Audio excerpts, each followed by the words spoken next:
Alright you guys, this is the autumn season that I'm going to be making a Dutch apple cake. The first thing, I preheat my oven for 350 degrees Fahrenheit. Make sure the oven will be nice and hot.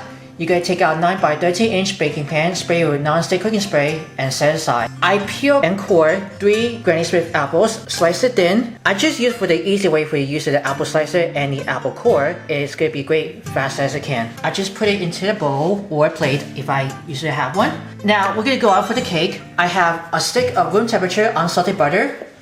I'm going to throw in half a cup of finely packed light brown sugar. You just want to break the sugar, cream it together, get that fluff over. I'm going to use with my hands with the bowl and the wooden spoon.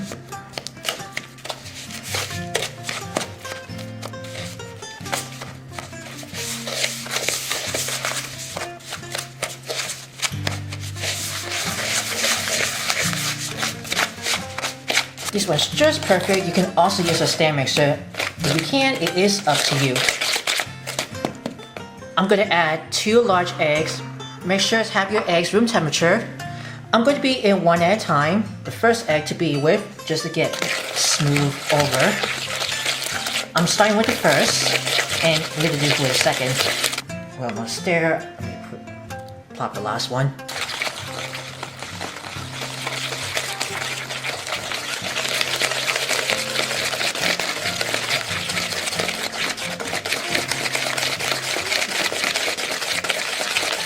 Just getting smooth over. I'm also going to pour a half teaspoon of pure vanilla extract. You just want to keep going.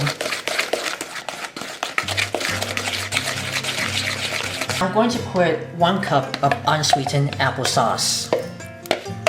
Gotta try it with the apple flavor. Just want to keep stir all the way around.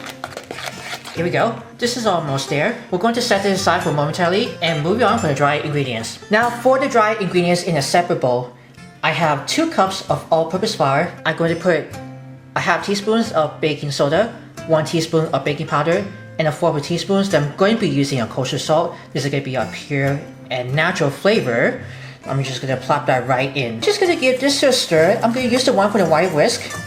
And once that stirs all the way around with the wire whisk to break all the flour, don't want to get any lumps of those.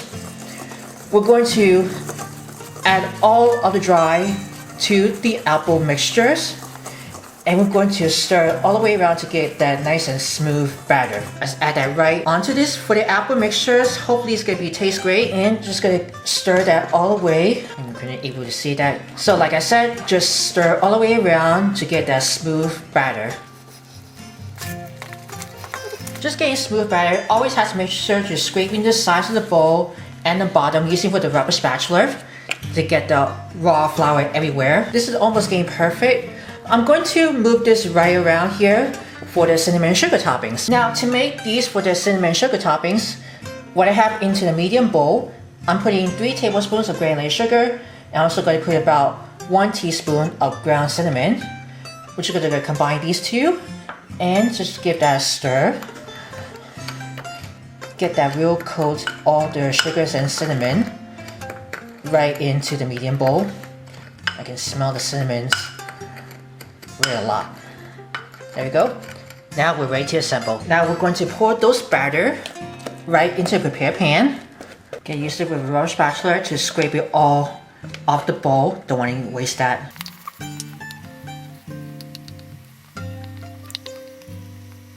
And just going to spread it over right on the edge of the pan.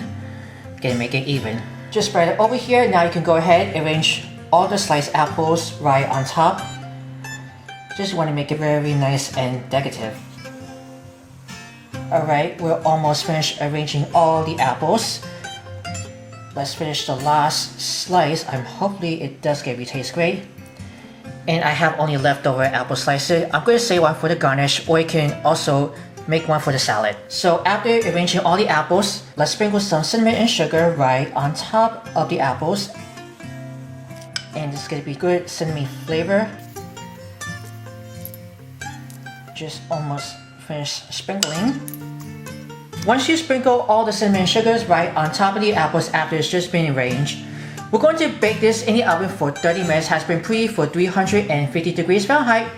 Gonna make sure it's nice and golden brown on top. I'll come back and I'll show you what it looks. Alright, here we are guys. Let's take these out of the oven after it's baked for 30 minutes. I'm just give you guys a really close-up look. And look how just gorgeous on the apples.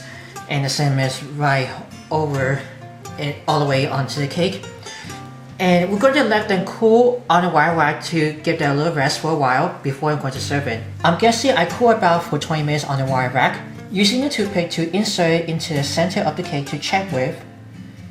And it comes out clean. Can you see the toothpick? It comes out clean. That might be neat. And here you have your finished Dutch apple cake. If you're interested for more recipes, write down in the comments below if you want to see something. Make sure to always watch before sharing. Don't forget to give it a big thumbs up for everyone.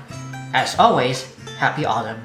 By the way, I'm going to give you guys for a close-up. Here, see the cake, just how moist it was. And the apple smells great. Lots of cinnamon on top. And just give that a slice. And hope you can see her all your favorite for all your season. Dutch apple cake. Enjoy. Are you a fan of our videos? Be sure to subscribe to Worldwide Campus News and Entertainment. Then ring the bell to see all notifications about the new videos and the latest video.